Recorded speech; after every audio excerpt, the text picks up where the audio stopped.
Magandang umaga mga kabay. So meron po akong estimate dito.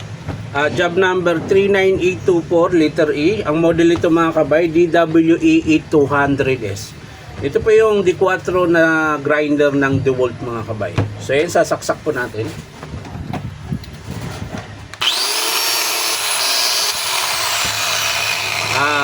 Gumagana siya mga kabay pero nangangamoy, tapos para siyang pigil. Ayan, tingnan natin.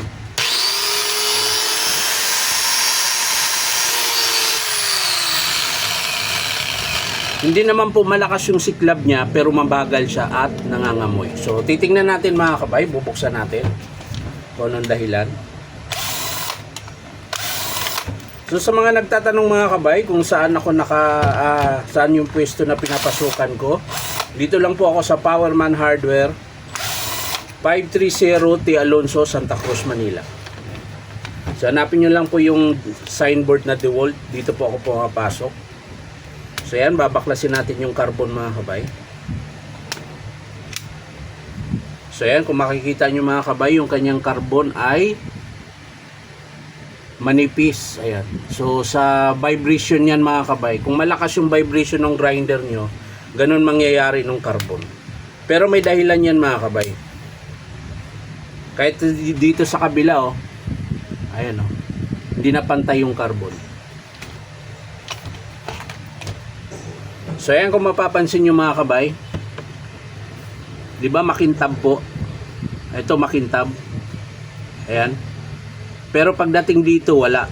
So ibig sabihin, ito lang yung part na sumasayad dito sa field coil.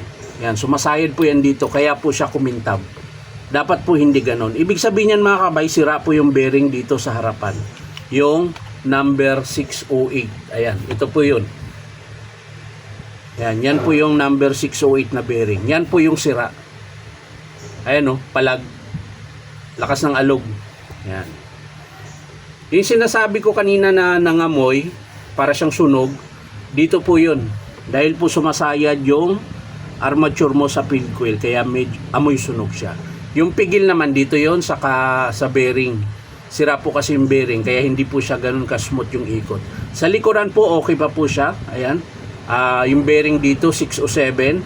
Sa harap, 608. Yan po yung bearing ng 8200 PL. Ayan. So, wala pong problema dito sa armature niya mga kabay.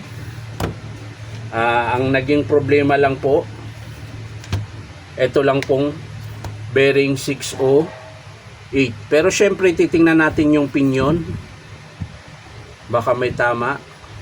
Wala naman po mga kabay, okay pa. Tapos ito, alugin natin. So ayan, wala po siyang alog. So ibig sabihin okay pa yung bearing dito na dalawa. Tapos yung gear niya okay pa din. So ang estimate lang natin dito mga kabay, ayan, yung wire dinugtong na, pero puputulin na lang natin yan, tas diretso natin kabit dito para wala na siyang dugtong. So check natin yung switch. Ayan, malambot pa po. Ayan. So ang pinakasira lang niya mga kabay, bearing 608, sleeve. Magpapalit po tayo ng sleeve dahil manipis na po yung sleeve niya. Ayan, pag ito kasi manipis na mga kabay, isa din yun sa dahilan kung bakit sumaya din dito. Ayan. Meron din po siyang saya dito, pero kukonti lang. Hindi siya katulad dito sa kabila na malaki.